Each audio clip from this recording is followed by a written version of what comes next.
Fala pessoal, eu sou Tiziano Gadelha e estou aqui no podcast Papo de Propriedade.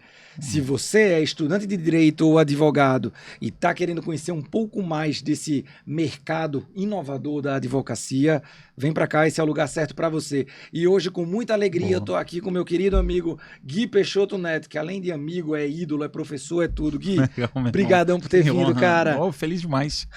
Muito bom. Uma alegria imensa estar aqui com você, Gui. Cara, para a gente conversar um pouquinho aí, eu queria saber de ti, um pouquinho desse teu histórico. Gui, nós nos conhecemos há um certo tempo, num evento lá em São Paulo, né? Sim. Na verdade tem uns 5 anos talvez, e de lá para cá, Gui já montou umas 10 ou 20 eu fiz muita coisa. empresas, várias empreitadas. Acho que a única coisa que se manteve de lá para cá foi sua filhinha Sara, né? Sim, Aquela coisa linda, esse pai babão, apaixonado. Amém, meu irmão. Amém. Graças a Deus. Bom. Gui, Legal. me conta um pouquinho, cara, por favor, sobre tua história. Me fala um pouquinho como é que é ser filho do presidente da Confederação Brasileira de Basquete, Legal. vindo de uma família tradicional, extremamente bem-sucedida nos negócios, e você ter ido por outro caminho, ter trilhado tua própria história, Gui. Legal. Vou te contar, cara. Primeiro, prazer gigante estar aqui, turma, com essa figura que eu tenho muita admiração pelo Tiziano, porque tudo que eu faço hoje eu penso muito no valor da marca. E para mim a marca é algo fundamental porque conta a tua história, né? Então eu não consigo olhar diferente para o Tiziano sem ver uma pessoa que me traz segurança sobre o que eu estou construindo, me explicou a importância de cuidar disso. Hoje eu estou indo para o movimento de cuidar da minha marca pessoal e de novo, mais uma vez eu pensei em você, irmão. Então estou super feliz de estar aqui. Então para mim você é uma pessoa que eu admiro muito, principalmente como pessoa, pelos seus princípios, pelos seus valores. E, cara, contar a minha história e compartilhar um pouco do que está acontecendo é uma honra para mim, então, obrigado. Valeu. E, cara, tu começar com essa pergunta é algo muito legal, porque, na verdade, foi isso que eu tentei entender a vida inteira. Eu sou filho, eu nasci com a história de um grande jogador de basquete, porque, na verdade, meu pai, ele é presidente da Confederação Brasileira de Basquete hoje, mas ele também foi um grande jogador de basquete lá atrás, e na minha adolescência era assim, parecia que eu tinha nascido predestinado a fazer o que meu pai foi. 2 metros de altura, isso aí, também. Já grande ali e tudo mais. E na escola as pessoas conheciam meu pai, eu tinha o mesmo nome do meu pai, Gui Peixoto Neto. As pessoas que têm neto do nome... Aí pronto, o cara que tem neto do nome, irmão, já começa pronto. É o Júnior, Neto, ou às vezes até para de esquecer, não fala o nome, o primeiro nome, só fala Neto. Nunca me chamaram de Neto, me chamaram de Gui. Mas eu te falo e eu começo contando essa história. Gui. Então, aí vem o Somente Gui, que eu vou chegar lá, e é justamente isso. Eu cresci com o peso de um pai que foi um peso por um tempo até eu ressignificar e entender que era uma história, que era um aprendizado, na verdade que era aquilo que eu carregava e que eu teria que só dar um significado para não ser um peso, na verdade para ser aquilo que eu ia me espelhar e admirar. Só que isso quando eu era mais novo, lá em Belém que eu nasci, então era um avô que foi um grande empresário, que foi o sogro do meu pai, e era um pai que foi um grande jogador de basquete. E durante a minha vida eu fui tentando, cara, vou ser jogador de basquete. E eu não consegui, cara. E cada vez mais que eu tinha que assumir que eu não conseguiria ser jogador de basquete, eu quase que me sentia assim, frustrado, porque eu jogava lá com 13, 14, 15 anos, e chegou um momento da minha vida que eu falei, não vou conseguir ser melhor que meu pai. Imagina quando as pessoas que estão escutando a gente, às vezes, uma família com grandes advogados. E aí você pensa assim, a pessoa nasce com a ideia que ela precisa ser um grande advogado. Tem pessoas que vão se reconhecer. Eu fiz bacharel em Direito, então eu posso até falar isso com uma certa propriedade, porque era o que eu queria. E às vezes as pessoas vão se sentir realizadas por serem grandes empresários, ou por ser juiz, ou por buscar isso. Tem pessoas que vão se sentir realizadas. Então, começar com essa pergunta, com essa ideia, quando eu nasci sobre família, foi o que me fez buscar dessa minha família tradicional, foi qual é o meu porquê. O meu porquê está predestinado e eu tenho que seguir o que eles fizeram. E eu demorei muitos anos para entender isso. Eu falo o seguinte, eu demorei talvez 10 anos para eu descobrir qual que era meu real significado. Mas quando eu descobri o meu porquê, eu falei, cara, eu não posso deixar isso só para mim. E aí vem o Somente Gui. Então eu vou te explicar um pouco o momento que eu estou hoje como Somente Gui e explicar a partir disso o que foi a minha jornada como empreendedor. Então Somente Gui, na verdade, é quase que uma bandeira para falar o seguinte, cara, eu honro meu pai, eu honro meu avô, eu honro a história deles, mas eu tenho o meu próprio caminho. Porque, na verdade, por que Somente Gui? As pessoas sempre acham que meu nome é Guilherme. Bicho, é geral. É geral, teu nome é Gui. Cara, eu já vi histórias do tipo assim, cara, não vou te chamar de Gui. Oh, que intimidade é essa? Acabei de conhecer. Eu falei, não, irmão, meu nome é Gui. E quando eu pensei, eu estava lá em São Paulo, numa imersão lá com o Bruno Andrade, né, com o Rafael Bertoni também, eu entendi que Somente Gui deveria e poderia ser a minha marca de construir a minha identidade, honrar meu pai, mas também ter um próprio caminho. Sim. Porque quando eu olho para trás e vejo as empresas que eu conquistei, as pessoas que eu atingi, as pessoas que eu transformei, eu percebi que eu tinha um talento que as pessoas se conectavam. E quando eu pensei no Somente Gui, foi justa a palavra que eu mais... A explicação que eu mais dei na minha vida foi, não, meu nome não é Guilherme, é Somente Gui. E na verdade isso vem com uma bandeira para eu me conectar com as pessoas que estão em busca dessa identidade. Então, poder estar aqui, falar sobre esse processo, né, de eu, ao mesmo tempo, reconhecer e admirar a história que a minha família teve. Mas eu, depois de 15 anos, mesmo abrindo as minhas empresas e criando negócios, empresas que deram errado também, eu acredito muito que a grande forma de você aprender é falhando, porque tem maneira melhor de você aprender, cara, na prática e falhando para você entender o peso de você não se preparar. Isso também acabou me incentivando a me preparar mais. Então, respondendo essa primeira pergunta, hoje eu vejo tudo isso como orgulho, hoje eu vejo toda a história do meu pai como admiração, aquilo que uma vez foi um peso, na verdade, hoje eu dou um significado de ser grato por ele ter contribuído e dado tudo aquilo que me proporcionado, tudo aquilo que ele proporcionou, e hoje é essa bandeira que eu levanto, eu também quero poder ajudar outros empresários, empreendedores a também entenderem esse significado. E por que eu escolhi empreender? Uma das perguntas que acabam me fazendo é, Gui, mas por que tu decidiu empreender? Porque quando eu cresci eu vi que o meu avô, meu pai, meu tio, eles eram o porto seguro da família. Então, cara, alguém tem referência do histórico, né? É referência. E assim, todo mundo tem um herói. Todo mundo acaba crescendo com um herói e tudo mais. E eu lembro várias situações que a minha família, elas estavam passando necessidades e elas precisavam, quem iam recorrer? E eu lembro que era ou meu avô ou meu tio. E nem era o meu pai na minha adolescência. Porque o meu pai ele teve que tomar uma decisão difícil de qual filho colocar na escola.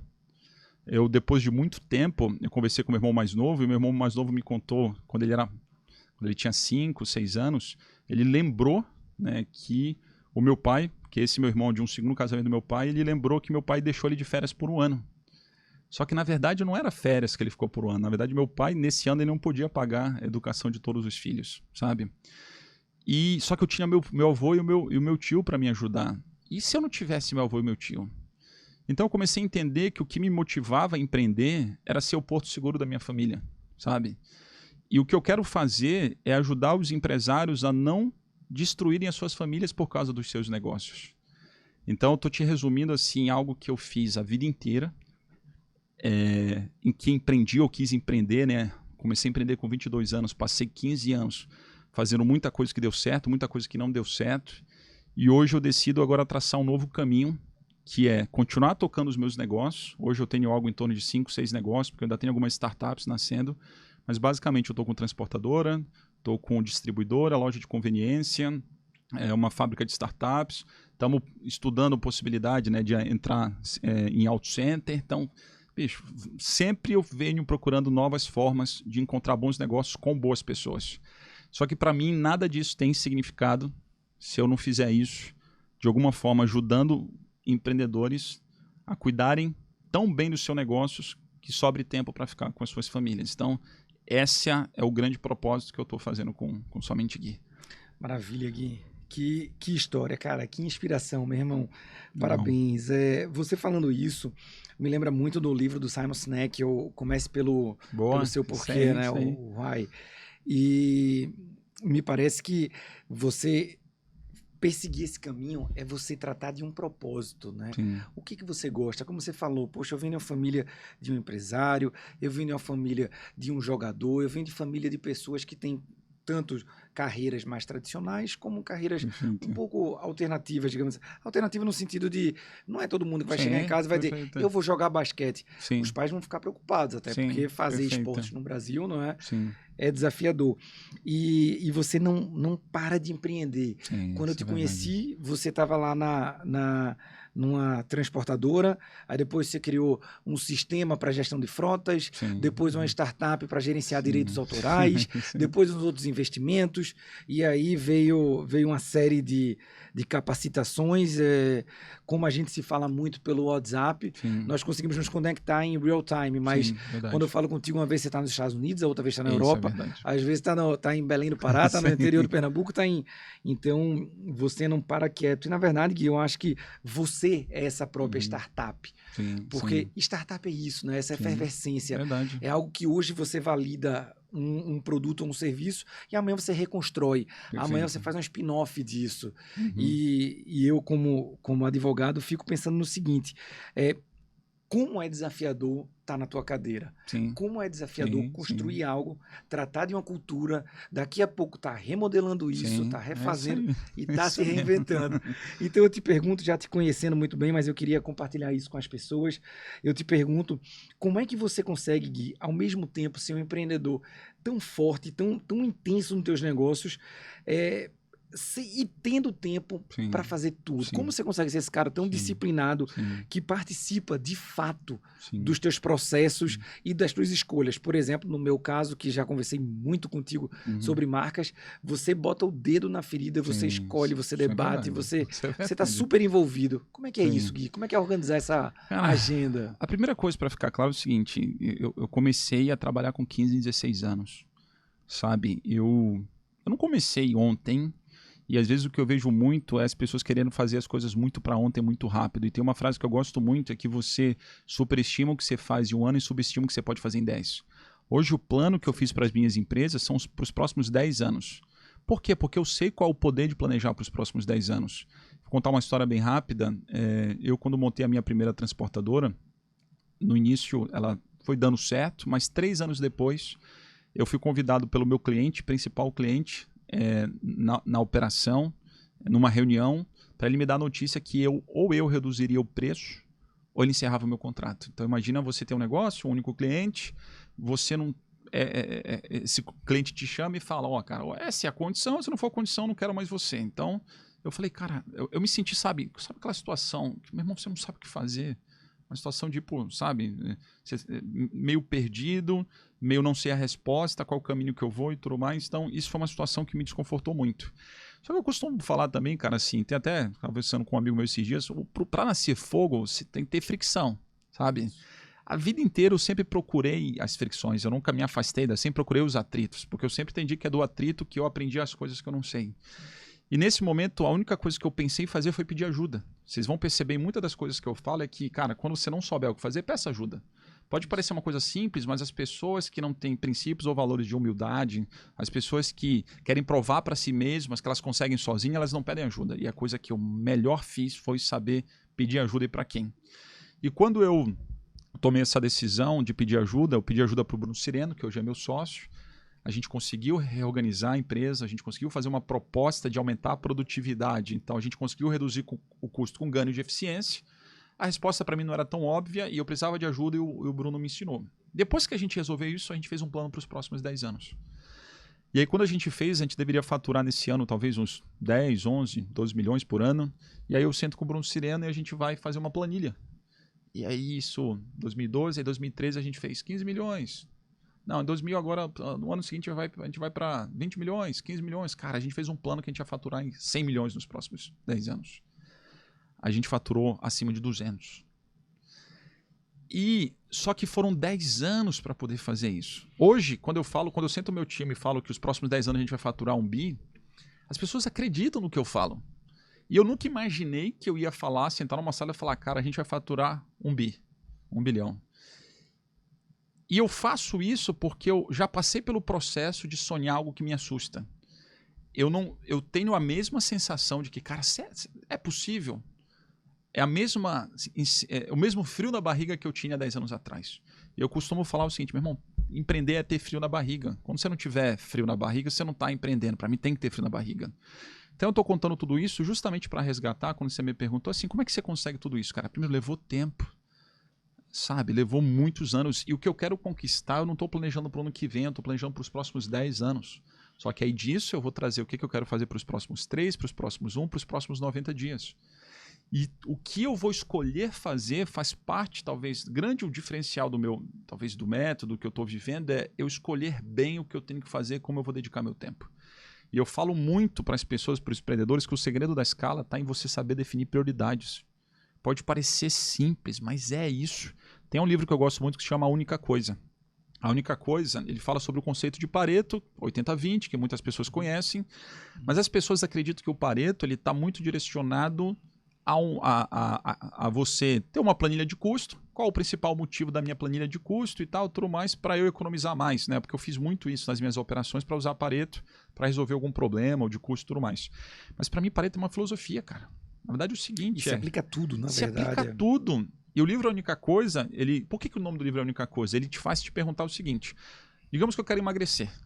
Aí a pergunta é, qual a única coisa que eu preciso fazer para emagrecer? Você fala, caraca, eu preciso fazer uma dieta.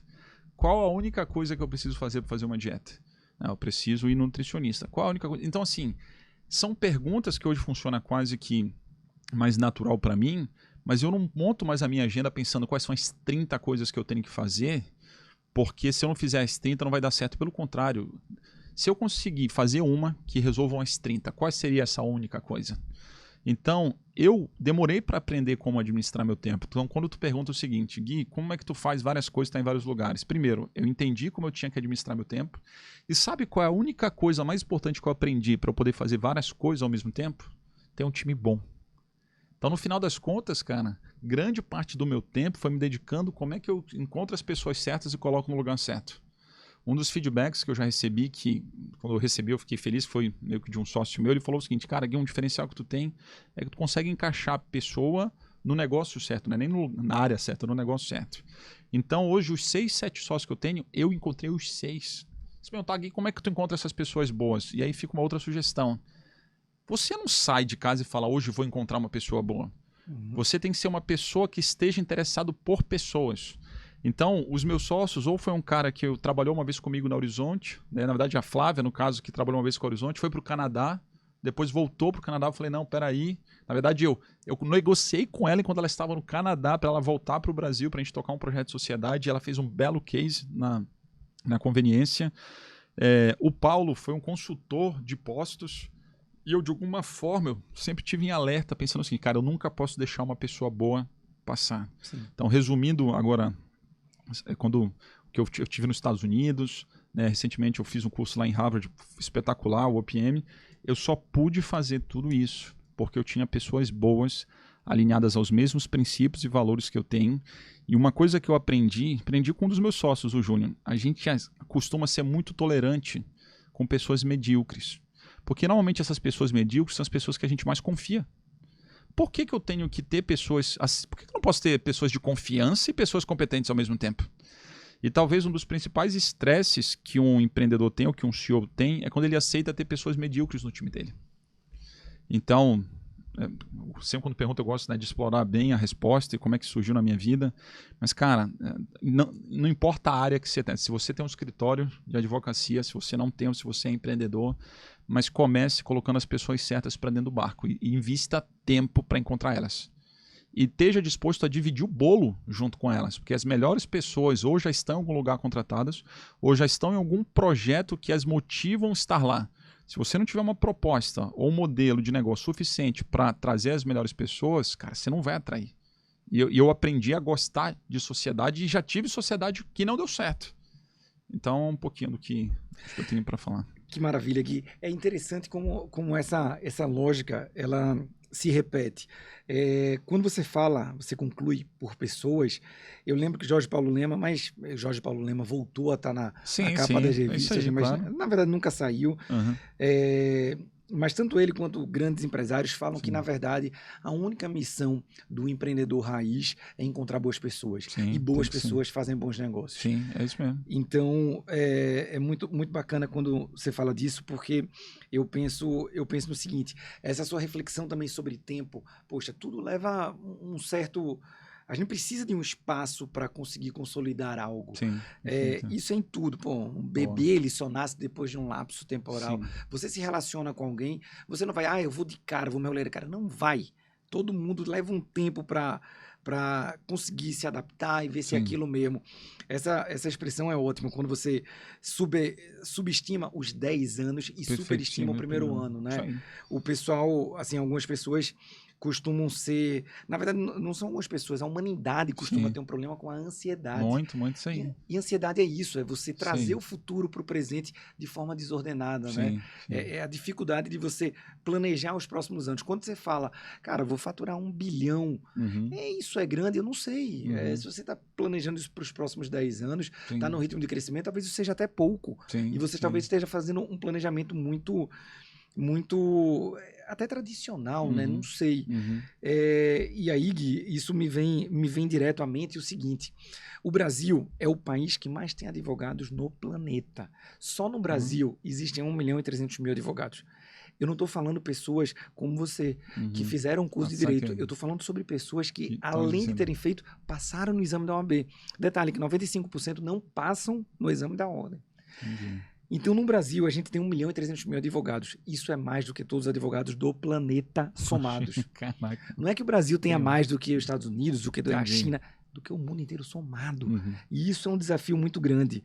Quando você fala em buscar pessoas, eu penso no seguinte: quando você contrata um advogado pelas hard skills, pelos livros que eles leram, pelos cursos que fizeram apenas na questão mais tradicional, do direito civil, do próprio direito da propriedade intelectual, do direito do consumidor, a gente está estigmatizando as pessoas, a gente está colocando as pessoas em caixinhas. Uhum. Isso é um pouco desafiador, Sim, na verdade, sim, né? sim.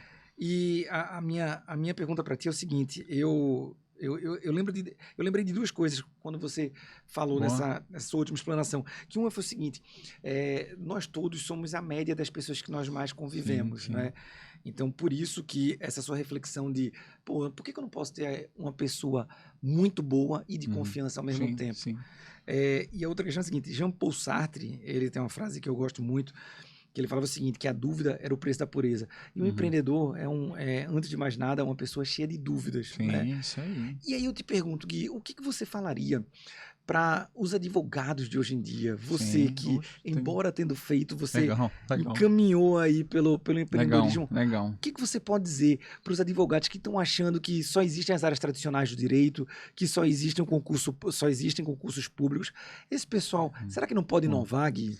Não, pode, cara. E assim, eu tive uma certa experiência, porque eu tinha certeza que eu ia advogar, que eu ia ser juiz. Na verdade, quando eu estava trabalhando com meu pai, eu comecei a trabalhar com 16, 17 anos em Brasília, e naquela época eu falei, cara, mas se não der certo aqui com meu pai, se eu estiver trabalhando com ele e não der nada certo, eu preciso de um plano B. Meu plano B foi, cara, vou advogar, vou ser juiz e tudo mais, e eu comecei a pensar nisso. Então, de uma certa forma, eu pensei lá atrás como é que era construir essa caminhada, como eu ia me posicionar. Mas o que eu vejo hoje como uma visão de empreendedor, que eu não tinha essa percepção lá atrás, mas é que seja o advogado, ou seja qualquer pessoa que quer servir pessoas, e aí eu vou agora direcionar mais para o advogado, cara, você tem que conhecer muito bem quem está do outro lado, sabe? E até definir você, porque a gente fala muito de público-alvo, que é a pessoa que a gente vai atender, mas você tem que tentar entender se as pessoas que você está entendendo também são pessoas que se conectam com os seus princípios e os seus valores também. Fala aqui, como assim? Me explica. Às vezes a gente não consegue se cercar de pessoas boas, ou clientes bons, ou parceiros bons, porque a gente conhece pouco a gente. E eu vou te falar de princípios que hoje eu sigo nos meus negócios, que também definem quem são os contadores que eu quero ter comigo, quem são os advogados que eu quero ter comigo, quem são as pessoas que eu quero ter comigo. Então, assim, a minha definição de procurar parceiros parte de quem eu sou e de quem eu quero construir, de que propósito eu tenho. Então, alguns valores que eu vou te falar e já vou chegar com a percepção que eu tenho dos advogados e o que eles deveriam trabalhar ou pensar na minha visão como cliente, na minha visão como mercado. Os princípios que eu uso, os valores é atitude de dono, trabalho em equipe, integridade, excelência, foco em resultado, inovação. Aí eu vou pegar um exemplo desses valores que é foco em resultado. Cara, os advogados que eu já contratei, é claro que assim, tem advogados que conhecem muito tecnicamente, tem que conhecer muito bem tecnicamente, mas conhecer tecnicamente, para mim, assim, é a obrigação dele. É obrigatório. Né? É a obrigação dele. O cara não vai chegar assim para mim, não, Gui, mas eu sei a lei melhor do que qualquer um. Meu irmão, espero que todos saibam e tenham muito bem preparado para isso. Só que o que eu vejo diferencial quando eu olho para um advogado como parceiro é aquele que consegue ter empatia. A palavra empatia, às vezes, ela é pouco pensada, mas empatia é uma palavra extremamente poderosa, né? Você se colocar ali no lugar do outro, entender o que ele está passando, o que ele está vivendo, o que ele está sofrendo, como é que você pode ajudar. E uma das características que eu gosto no advogado é o advogado empreendedor, sabe? Porque quando eu falo de empreendedor, assim, eu já vi muitas pessoas que têm CNPJ e se dizem empreendedores, mas não são. Eu já vi muitas pessoas que não têm CNPJ e são empreendedoras, cara. Porque são pessoas que estão dispostas a sentir frio na barriga, estão dispostas a se arriscar, estão dispostas a fazer algo novo todos os dias, estão dispostas a fazer algo sem ter 100% de segurança. Então, assim, a pessoa que quer 100% de segurança, não está disposta a arriscar, não quer fazer algo inovador, quer ficar na mesma caixinha, cara, essa pessoa, difícil imaginar ela como empreendedora. Mas quando eu converso com advogados, né, tu é um exemplo, quando a gente fala de negócio, a gente fala de negócio e tu direciona, guia, a possibilidade é essa, o formato é esse. Tu consegue entender a perspectiva do empresário a partir do ponto de vista dele. E as maiores dificuldades que eu tive quando eu conheci alguns advogados foi que eu tentava falar, cara, eu entendo, faz todo sentido, cara, mas o meu negócio, o contexto é esse. O que é que tu pode me ajudar? E qual resultado tu vai me ajudar a atingir? E não pensar, não, meu papel é cuidar do processo. Não, cara, o papel dos meus parceiros é me ajudar a atingir os meus resultados, os meus objetivos. Então, eu acredito que sejam as pessoas que estão escutando a gente, se você é advogado, se você não é advogado, cara, se você tem que entender o que é valor para o seu cliente ou para o seu mercado. E você tem que primeiro entender com profundidade o que é valor, porque se você não reconhecer isso, você acha que está satisfazendo, talvez a pessoa até está te dizendo que está satisfeita, mas se você não descobrir o que significa isso, você não vai fazer o segundo ou terceiro negócio com ela. Você está no lugar comum, né? Isso Diz aí. que a maior punição para as empresas, né, Gui, é você comprar um produto, adquirir um serviço, experimentar e não voltar lá. Essa é a maior punição, né?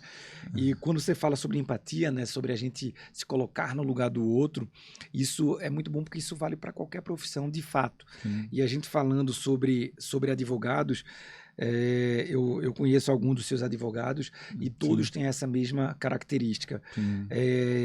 Uma coisa que, na verdade, a origem da palavra advogar vem de advogar, quer dizer, estar junto da voz do cliente. Olha aí, que legal. Pois Sabia não, que animal. Pois é, a origem da palavra é essa, a etimologia é essa.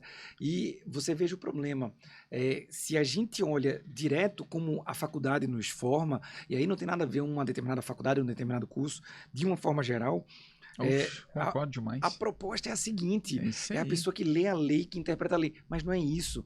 Na minha humilde opinião, me parece que o advogado que está mais ligado, está mais antenado às demandas, aos anseios do cliente, esse é o advogado indispensável. Na verdade, qualquer profissional.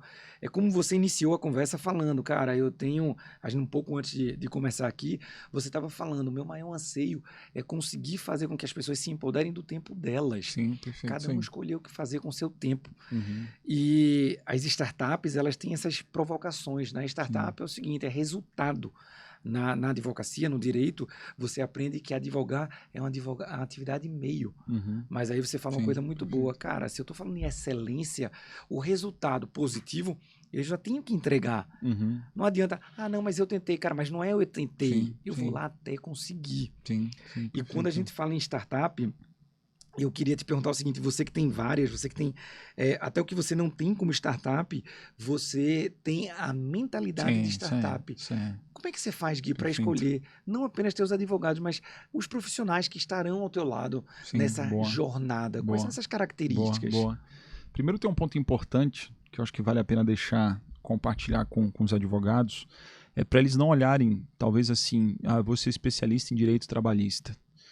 Eu vou ser especialista no mercado trabalhista. Eu não vou ser especialista no direito imobiliário, eu vou ser especialista no mercado imobiliário. Eu não vou ser especialista em direito tributário, eu vou ser especialista no mercado tributário. Para mim, isso daí muda completamente o jogo. Completamente o jogo. Porque o cara que pensa no direito trabalhista, ele fala aquelas pessoas que têm problemas com o processo trabalhista, alguma coisa nesse sentido. Quando eu olhar para o mercado trabalhista, cara, o mercado trabalhista é onde tem relação de trabalho de alguma forma. E talvez essa pessoa que está no teu mercado trabalhista, ela pode consumir os teus serviços que não está relacionado só ao direito trabalhista, mas podem estar relacionados a outros tipos de serviços dentro desse mercado. Então, isso é uma maneira de imaginar que é dar uma visão para o advogado menos procedimental e dar uma visão mais de mercado como empreendedor. Para mim é isso que eles deveriam começar a pensar. Sobre startup, cara, eu penso muito assim, que existem muitas pessoas que sabem como é que funciona a mentalidade de uma startup, mas eu vejo muitas pessoas que têm dificuldade de implantar ou a coragem para fazer isso. E eu vou te ser muito franco, cara. Uma vez um amigo meu me perguntou, Gui, você sabe a diferença do gênio pro louco? Eu falei, bicho, não sei, né? Ele, cara, é o resultado. Eu te confesso que muitas das coisas que eu decidi, eu não estava completamente pronto, eu não estava completamente certo que era aquilo, mas tinha um tipo de instinto, e instinto é aquilo que assim, é a soma dos teus aprendizados. Isso. E de onde vem teu instinto? É a soma dos aprendizados, com os acertos, com as falhas. Isso.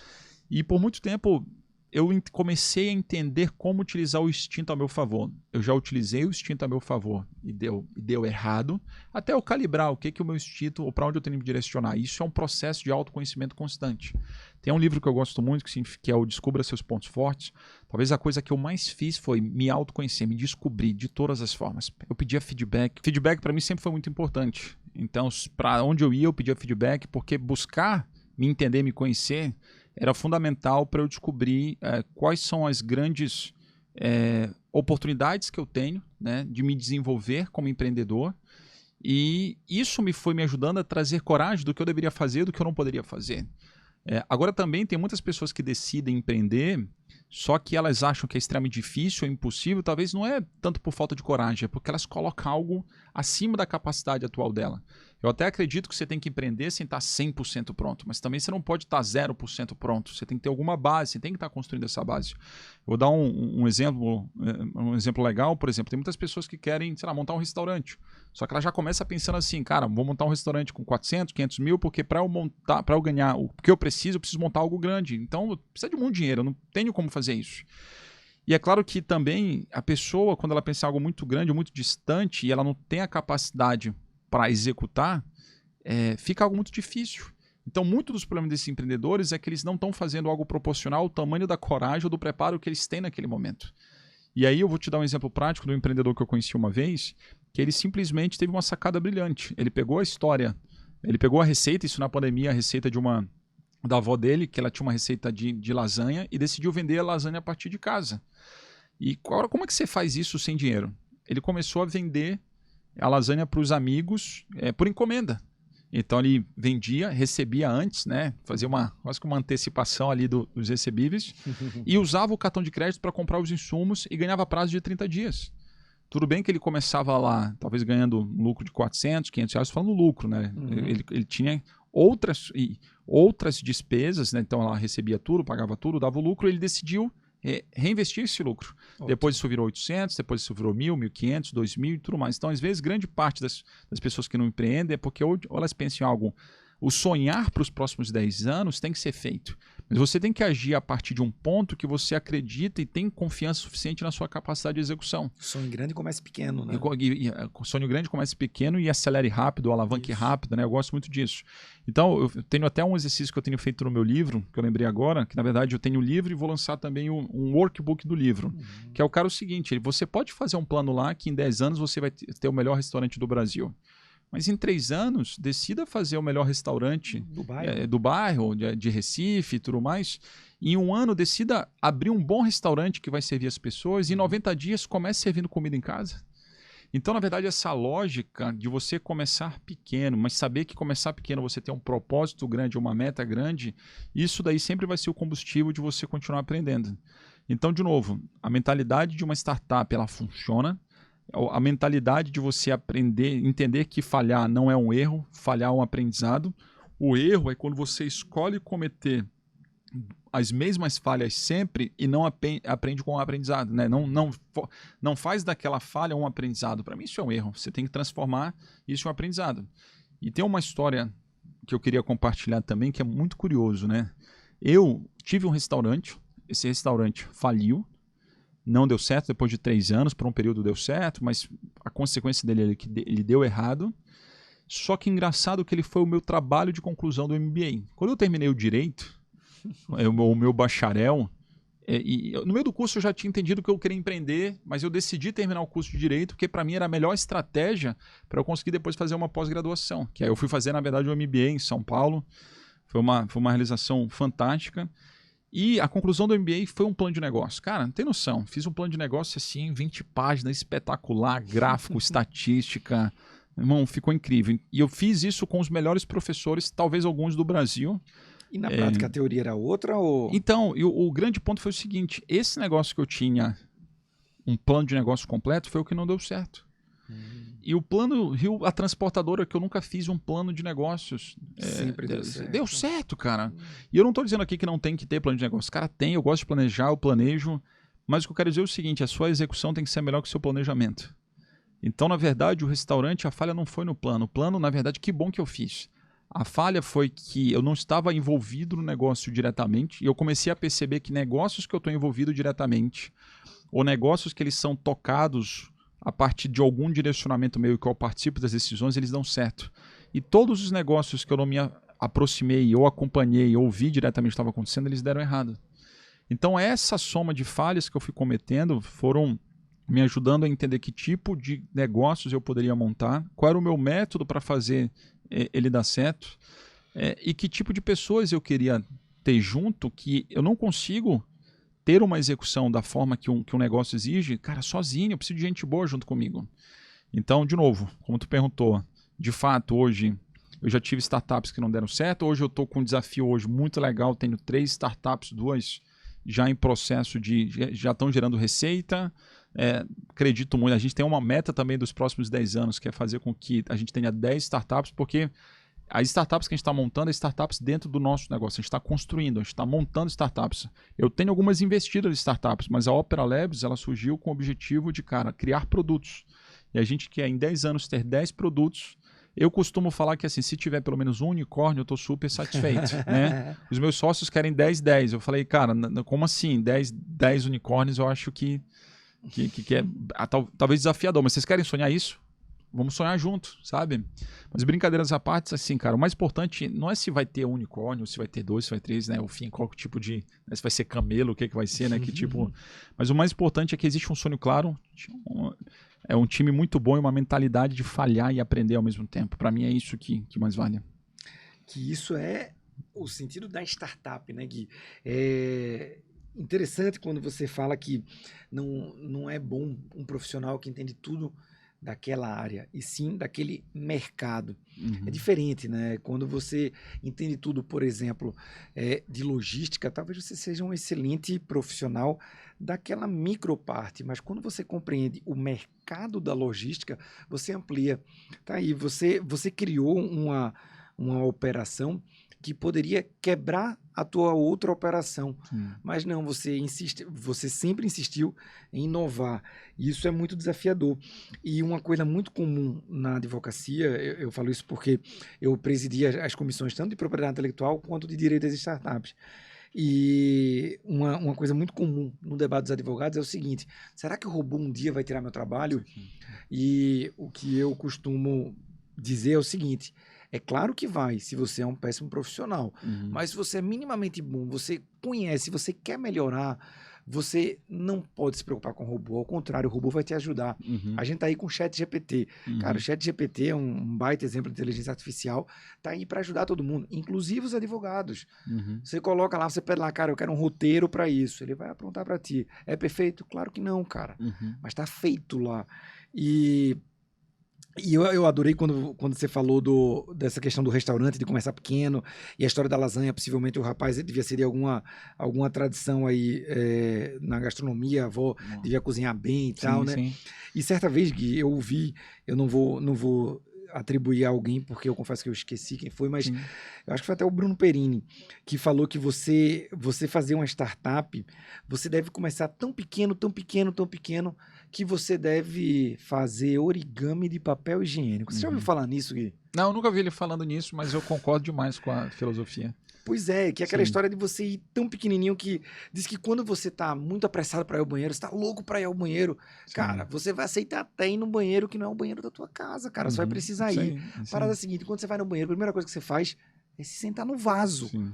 Você Sim. procura o papel higiênico depois. Cara, e se só tiver uma folha de papel higiênico? Uhum. Você vai se virar. Sim. Você vai fazer um origami de papel higiênico, mas você vai se virar. Sim. É startup. Sim, sim. Se a gente tiver com muitos recursos de investidores, com muita... Sim, é ruim. Sim. Cara, vai arruinar. É o que você falou, você vai reordenando a rota ao longo do tempo. Sim, perfeito. Cara, eu entrei na faculdade, até o Código de Processo Civil, o Código dos Procedimentos Civis, era outro. Uhum. Mudou tudo. Mudou o procedimento, cara, não tinha metaverso.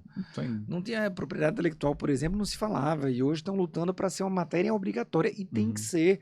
Quando a gente vê uma guerra entre um país e outro, tá aí a guerra da Ucrânia, por exemplo, com a Rússia, você tem debates de propriedade intelectual que guiam o mercado.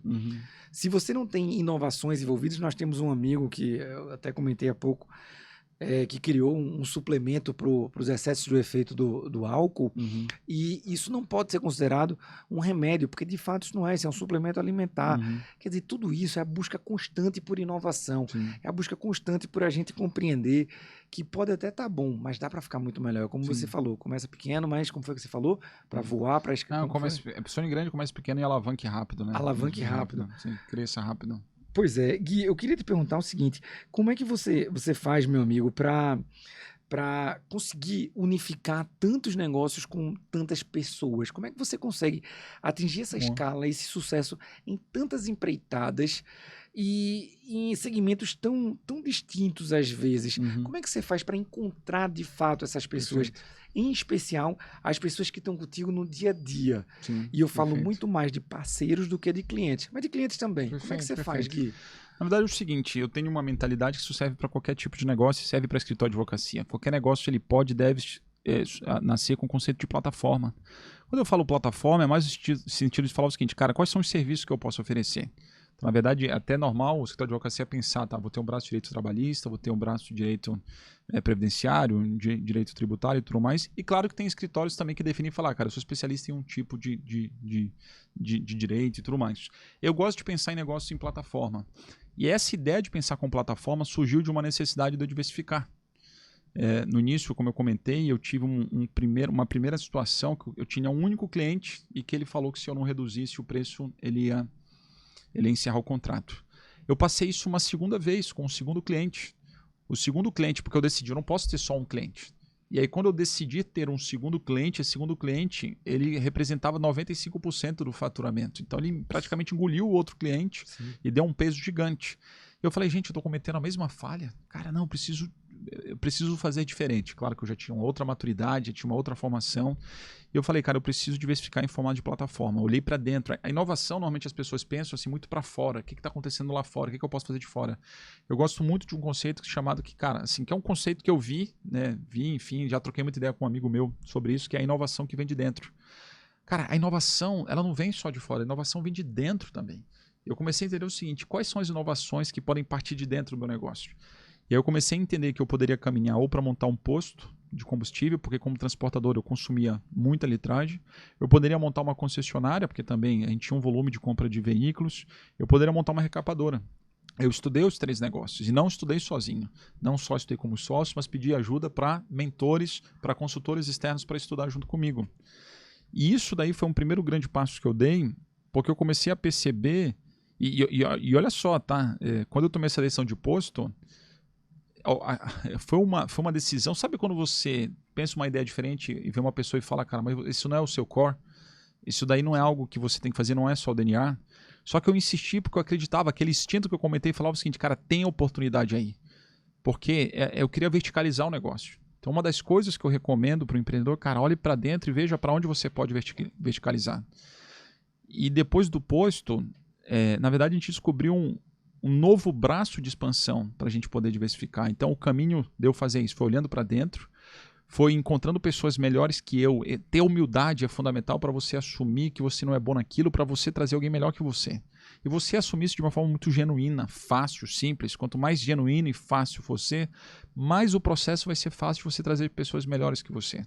Então o sócio hoje do posto, que é o Paulo Caldas, o cara tem mais de 15, 19 anos no setor de combustíveis. Como é que eu vou ser melhor que esse cara? Eu não sou melhor que esse cara. Só que eu tive, primeiro, a humildade de entender que eu não ia ser melhor. 2, eu entendi que ele tinha que ter autonomia para tomar as decisões sobre esse negócio.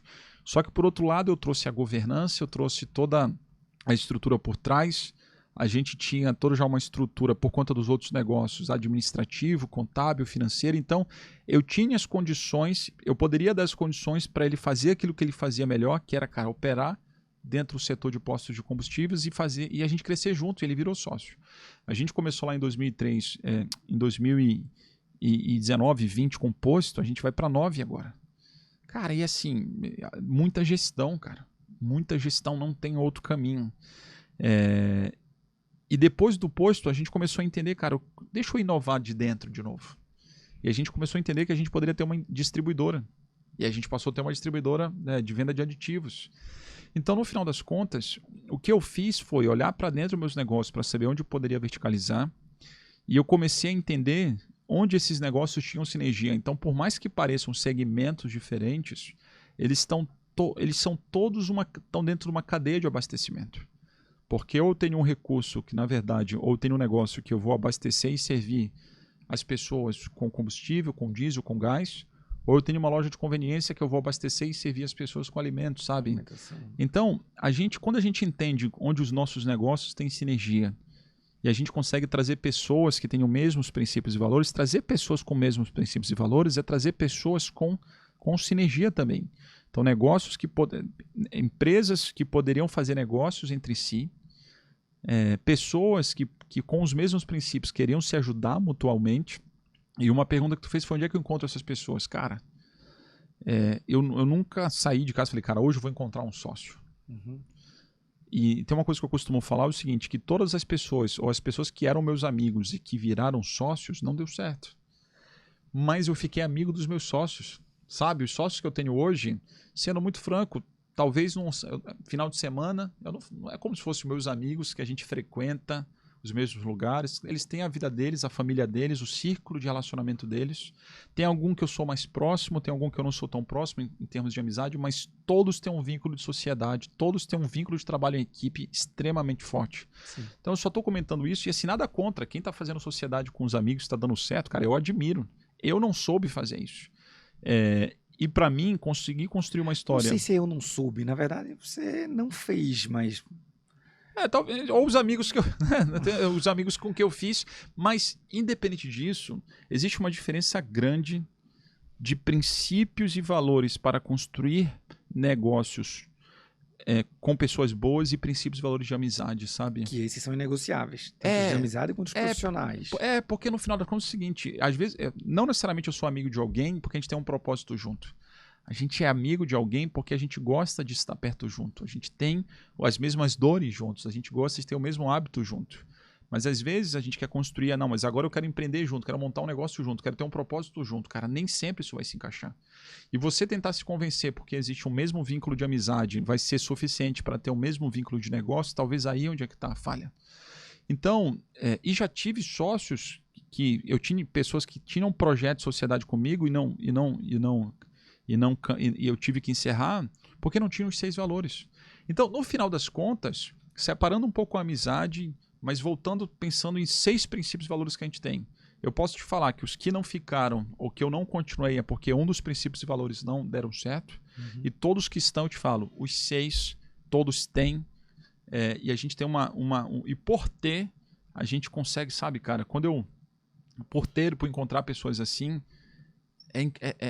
é mágico, cara. É extremamente diferente, cara. Quando você está trabalhando com pessoas, ou com parceiros, ou com fornecedores que estão alinhados aos seus princípios e valores, eu acredito que grande parte do crescimento e da escala que está tendo é porque isso eu me dediquei a fazer, isso eu demorei a fazer.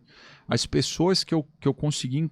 Acho que as pessoas que vieram minhas sócias foram as percepções de conseguir identificar esses valores nelas. E isso que fez eu, ao montar o negócio, eu descobri, cara, na vida, que as pessoas que eu conheci, as pessoas que eu caminhei, quais são as pessoas que fazem mais sentido com esse negócio? Então, de novo, cara, eu quero continuar construindo mais negócios, e todas as pessoas que eu estou convivendo hoje, seja no almoço, seja no restaurante, seja num bate-papo de podcast, eu sou sempre prestando atenção se em algum momento a gente pode ter negócio junto, no tempo certo, quando for o momento certo para os dois. Então isso, de uma certa forma, também acontece natural, sabe?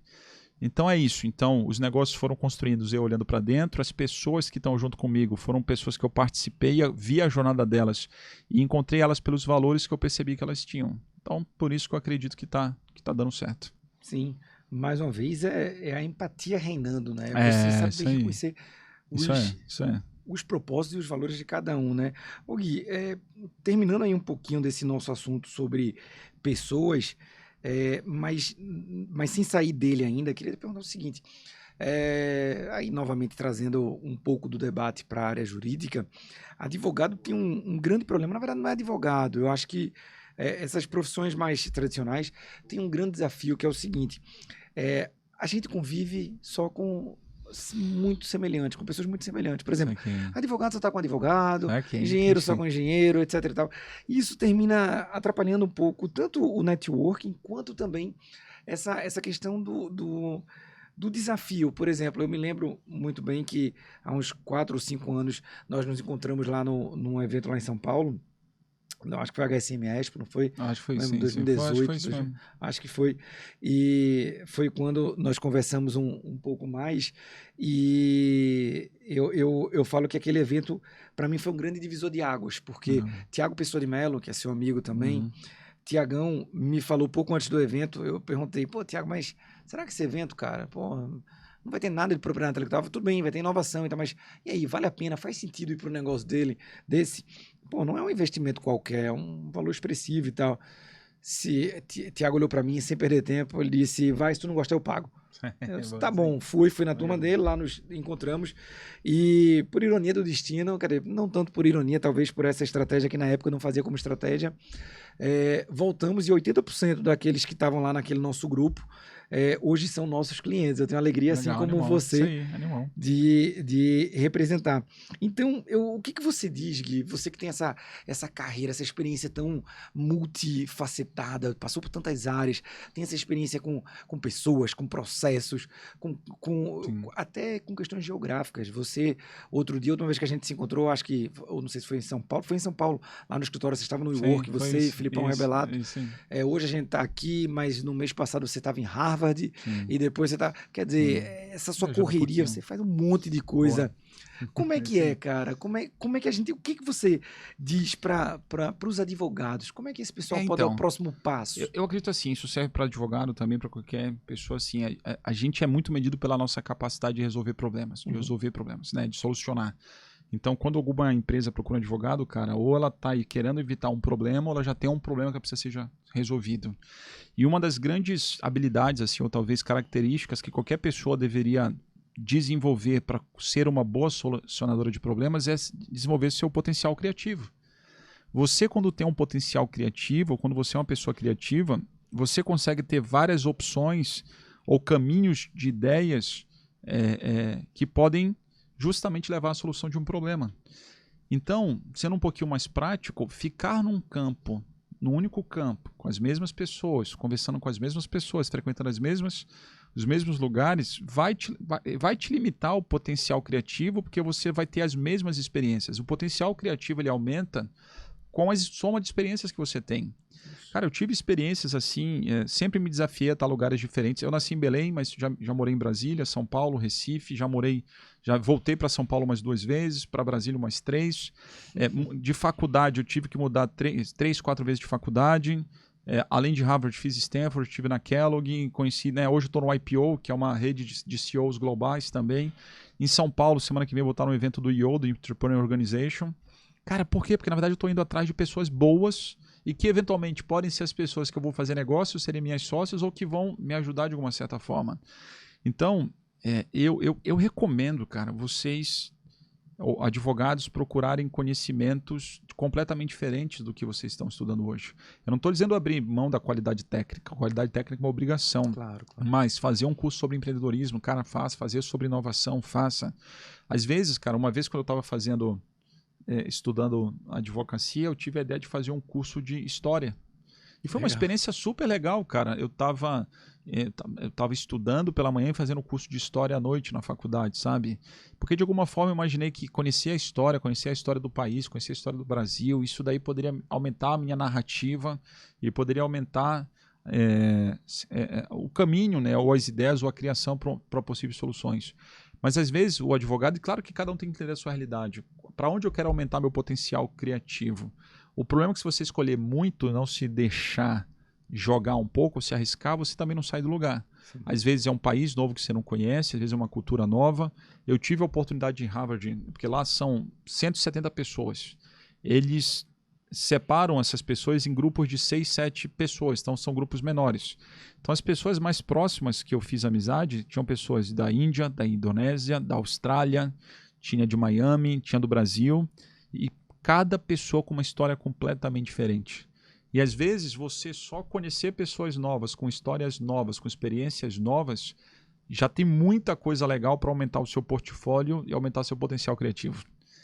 E aí, quando muitos, talvez advogados ou pessoas podem até achar, cara, como é que aquele cara tem ideias que eu não tenho? Como é que ele tem soluções ou tem sacadas que eu não tenho? Cara, porque não basta você ter a fonte, a lei é igual para todo mundo, cara. Todo mundo vai ler a lei, o que vai mudar é a sua velocidade de absorção do conhecimento, mas o que vai combinar e somar ao que todo mundo sabe? E para mim, se o papel é resolver problemas, você tem que aumentar o seu potencial criativo e a sua experiência para você entregar soluções melhores. Bacana, Gui. Maravilha, cara. E é assim que se conhece um mercado, né? Como você também falou, se misturando com pessoas melhores que você. A gente falou de diversos negócios que você empreende. Eu queria agora falar um pouquinho de alguns projetos atuais e futuros. Mas Boa. antes disso, eu esqueci até de mencionar, você recentemente investiu também numa rede de coworkings que Foi, agora verdade. não é, e que agora, depois da sua entrada, possivelmente com a sua contribuição, mas também sem desconsiderar de jeito nenhum o talento dos outros profissionais, teus sócios que estavam lá, vocês agora foram investidos pela maior rede de coworking do mundo. Então, é mais um negócio que você empreendeu que a gente nem falou aqui. Sim. E que não deixa de ser uma startup, né? Quer dizer, a própria atividade de coworking, né? Essa história de você estar num trabalho que até 10 anos atrás, por exemplo, quando começou a nascer o modelo de coworking, advogado não podia passar nisso, porque advogado dizia, não, mas tem muito sigilo. Sigilo, eu não vou nessa parada, porque isso? Eu vou estar falando com alguém do meu lado, o cara vai roubar meu cliente, tudo bem. Então você não vai estar no mesmo empresarial que outro advogado, porque o teu cliente vai estar no elevador com o cara. E bom, e essa é mais uma das tuas empreitadas. E só um comentário dessa empreitada, assim, cara, gente boa atrás gente boa, cara. Assim, na verdade, os meninos lá, né, o Alfredo, o Guilherme, são pessoas incríveis, fantásticas. Tem uma turma, o Leonardo Cerquinho, o Sérgio Cavalcante, tem uma turma lá dentro incrível. Eu costumo falar o seguinte, claro, tudo isso, talento gigante das pessoas que estão tocando, mas eu acredito muito na contribuição dessa comunidade, né, dessas pessoas que eles conseguiram atrair. E tem alguns... Cara, eu decidi assim, eu gosto de investir com pessoas boas, sabe? Hoje um dos critérios que eu uso para investir em alguma coisa é quem está do outro lado, se tem meus princípios e valores, se são pessoas que sabem dar resultado, se elas colocaram dela também, peraí, tu quer investir, vamos investir, quanto tu colocou, né? Então eu quero o nível de risco tem que estar semelhante. Tem muitos projetos que estão surgindo hoje, estou conversando com o João Cordeiro sobre um projeto de accountability, estou conversando com uma empresa de inovação em São Paulo chamada DZN. Assim, são pessoas que, se eu te falar que são pessoas que estão se aproximando, são todas pessoas que têm aqueles princípios e valores, cara. O negócio quase é meio louco, porque depois que eu defini isso, eu falei, cara, eu já sei com quem eu quero estar, eu já sei com quem eu não quero estar. E eu tô nessa nova fase, né, falando sobre somente Gui e tudo mais. E, primeiro, tem que ter coragem pra mostrar, pra dar a cara a bater, né, cara? Eu lembro uma história que assim, eu já cheguei a ter um hater, sabe? Não foi agora, mas eu aprendi uma coisa muito legal, cara. Se você tá incomodando alguém, que você tá fazendo algum barulho. E você tem que entender que nem todo mundo vai concordar com a sua voz e tá tudo bem. Nem todo mundo vai concordar com a sua mensagem, tá tudo bem. Mas vai ter quantas milhares de pessoas vão se conectar e concordar com a sua mensagem. E cada vez que aparece uma pessoa que discorda de você, e isso serve também para vários tipos de negócios, é uma oportunidade de você reforçar a sua mensagem. Do tipo, cara, tudo bem, você não gostou disso, eu entendo, eu te honro, tá bom, ok. Mas, cara, eu acredito nisso por causa disso, sabe? Então, toda uma fase que eu tô atraindo muitas pessoas legais. Agora, sem dúvida, e aí eu tinha até compartilhando contigo esse pensamento, eu tinha um propósito muito grande de falar o seguinte, cara, eu preciso impactar o maior número de pessoas possíveis. Mas com o tempo eu comecei a entender que tem pessoas que não querem ser impactadas.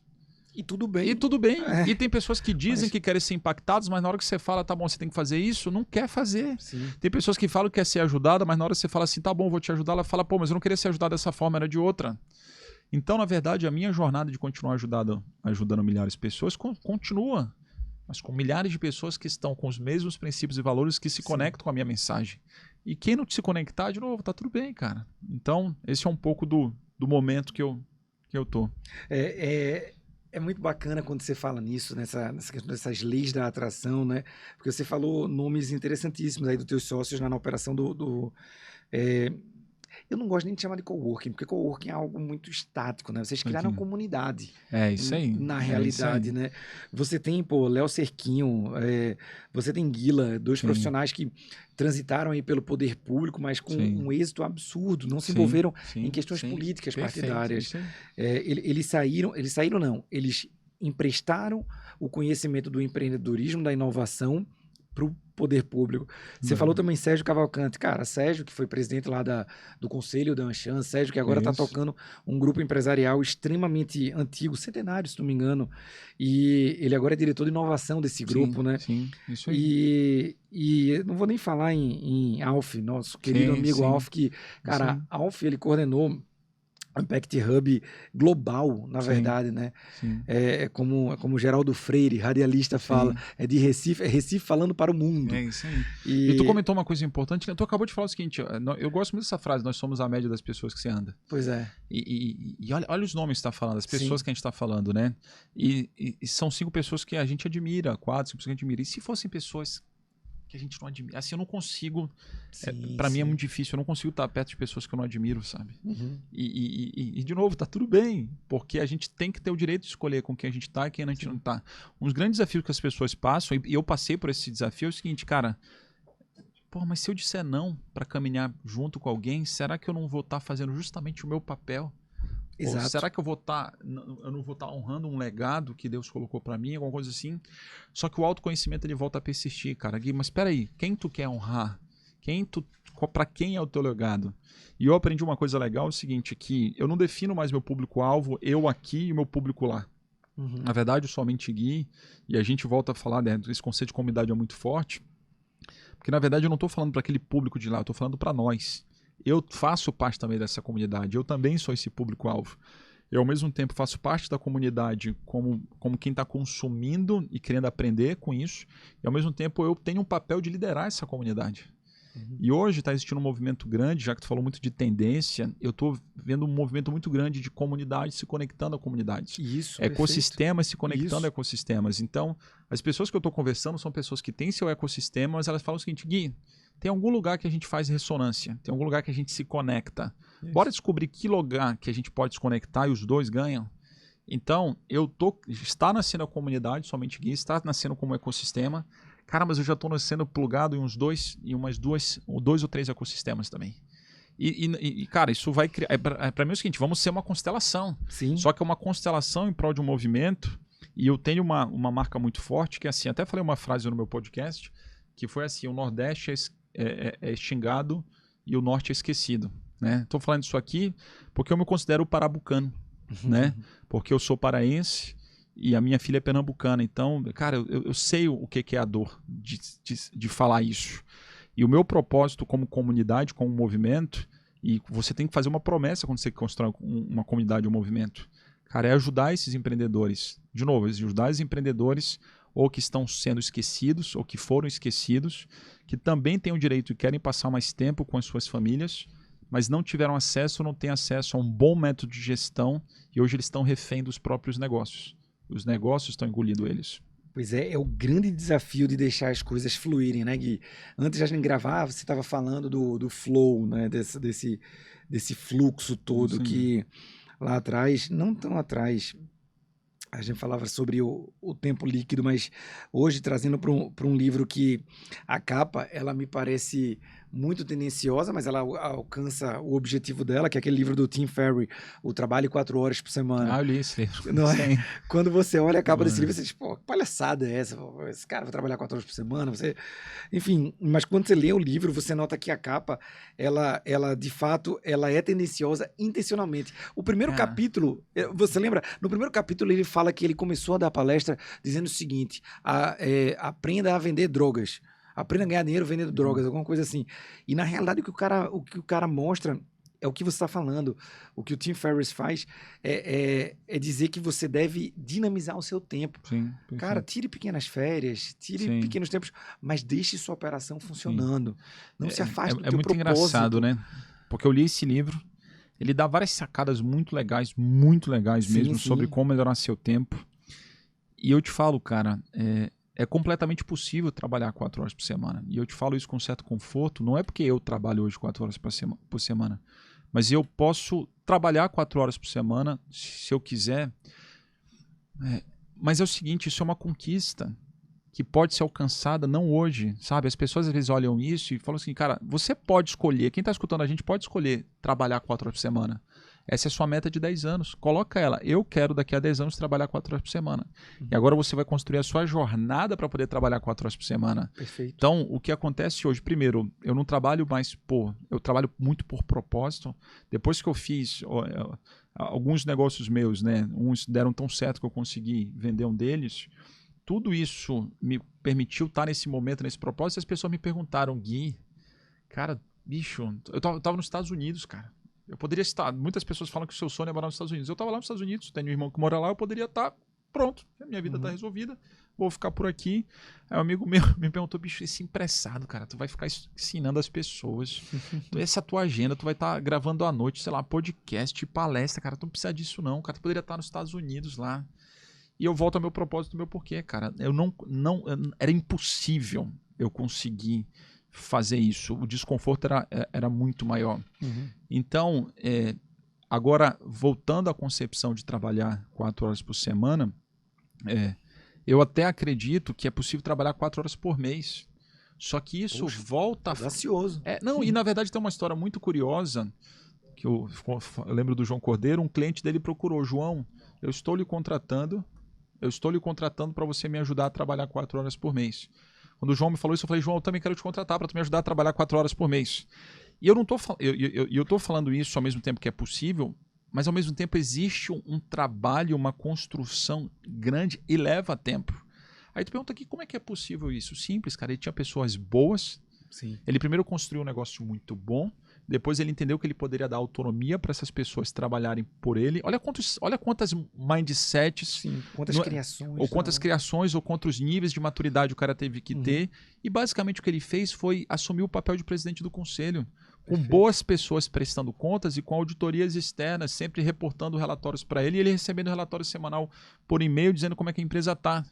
Então, quando eu primeiro falo que é possível trabalhar 4 horas por semana ou por mês, as pessoas podem nem acreditar, mas eu não estou falando que isso vai acontecer amanhã. Sim, sim. Eu estou falando que você tem que fazer uma escolha para a sua vida.